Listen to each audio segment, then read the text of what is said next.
So, I know I look pretty bad. I'm in the middle of recovering from COVID, but I ran across this epiphany. Actually, I bumped into this epiphany last night, and I just had to share it with you ASAP before I get this idea out.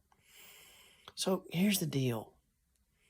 1 minute, I'm in this heated exchange with this guy in Facebook. And we're talking inflammatory towards each other, not kind words. The volume's tinning up. We're heading more and more and further apart and being less and less kind to each other. And then I made a couple of clicks with my mouse, and bam, suddenly we're trying to schedule toffee together like we're old friends. So what happened? That's what we're going to talk about right now. Okay. The title of this is You Can Either Win Arguments or Make Friends. It's hard to do both. And this is a prime example of that. So, like I said before, sorry, I still got a cough.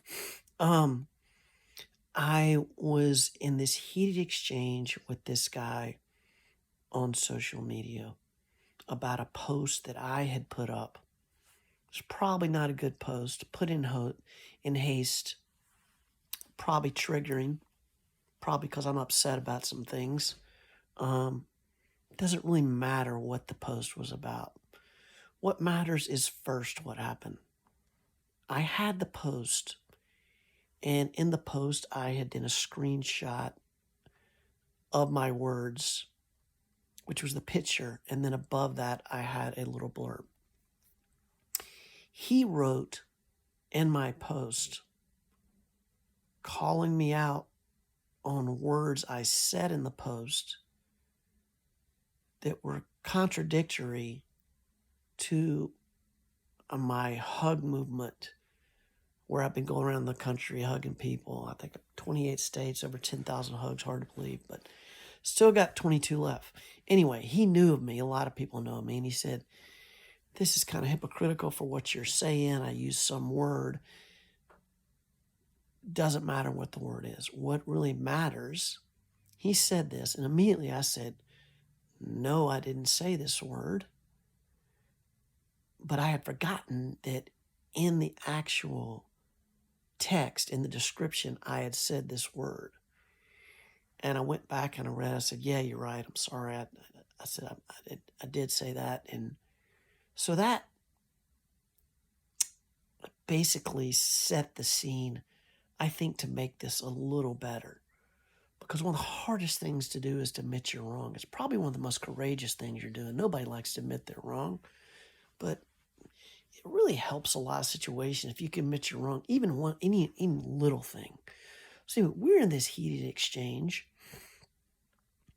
And I am a person who, I'll admit, I am super competitive. I've been my whole life, played sports in high school and college, basketball, football, all these things. I don't like to lose. I don't like to lose, and it's something that is a strength and a curse. And on social media, it can sometimes be a curse because I'll just try to prove people wrong. And I was in this discussion with this guy, and I was looking for any little flaw in his argument to prove him wrong. I didn't know a lot about this guy, so I went over to his public Facebook profile to find out about him, maybe his politics, religion, anything, so I could learn about them, to better understand him, to use that to convince him of the way I was thinking, that I was right and he was wrong, which I do. Not the first time I've done this. I think all of us do this. Probably me more than most because I'm so competitive, because I don't like losing arguments or competitions or anything. So I'm pretty good at this. I do this a lot and I win a lot of arguments. But in the process, I have lost a lot of friends on social media, sometimes in person, or not. I mean, I probably lost a couple friends, but I've lost my opportunities to have friends. I may have won the argument, but I made an enemy. And that's happened mainly on social media. In the real world, I'm much better. My mission, it seems to always to be make friends almost all the time. Anyway, I'm in my social media, I don't know, vision, mission, focus of trying to win this argument. And I'd gone to this guy's Facebook page, and I was scrolling his profile. And I saw a little bit about him. And then probably that third paragraph down, meanwhile, we're in this very heated exchange. We're not talking nice about each other. I noticed there's a post about the obituary of his mom, that she'd recently died. Immediately, my head is brought back to my mom who recently died and how hard that was and how bad that made me feel and how it hurt me. And immediately I had a bridge of humanity connected to this person we had very different views with and having sympathy and feelings for this guy. And this bridge is being built when before it was being burned board by the words we're saying to each other. So I'm sitting there reading this. I read this little article, and I just decided just to go back to the post, just change the subject entirely and say, hey, I'm really sorry about your mom. I read she passed. That must be really tough. I just wrote a simple little note in the middle of this heated exchange. He wrote back immediately, thank you for that. It's been really tough. She died suddenly. I think he said she died suddenly because of a drug reaction to some injury she had, and she died. And that immediately got me more empathetic and more on a human level with him and understanding, because we all have moms, we all have dads, they all pass, we all have to go through that pain. There's so many things as humans, regardless of our politics, our religion, our culture, our sexuality, our gender, we all have in common that we can use to build bridges. And that's why I kind of use my Hug It Out America thing. I do a lot.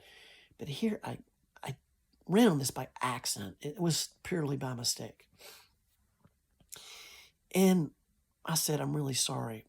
You know, my mom died, but it was a slow process. I was able to get through it slowly. In one way, it was harder watching her die slowly, but it didn't hit me suddenly.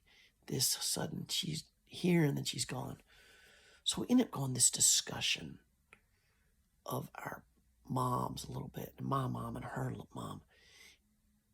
And then we go back to our, basically difference of opinion. But suddenly our words are softened. We're more concerned about not hurting the other person's feelings. Even though I don't even know this person. I don't know never heard their name. I don't know anything about them. I had this connection through just finding about his mom. And we had this connection with our moms. And our conversation has changed completely. And we're still having this difference of opinion. But then he's like, hey, maybe we should get together sometime and talk. And I can share stories of, he apparently works in a job that he hears horrific stories. And I'm like, that'd be cool to meet together, but I really don't want to hear any more horrific stories. I had planned. So I'm like, okay, let's do that. So my point is, I have this guy that were basically close at each other's throats verbally, becoming enemies, to never talk, bending bridges. I simply make a couple clicks on his profile, find some commonality in humanity, some, in this case, a struggle, a hurt, a pain, but it could be a victory, it could be kids, it could be anything.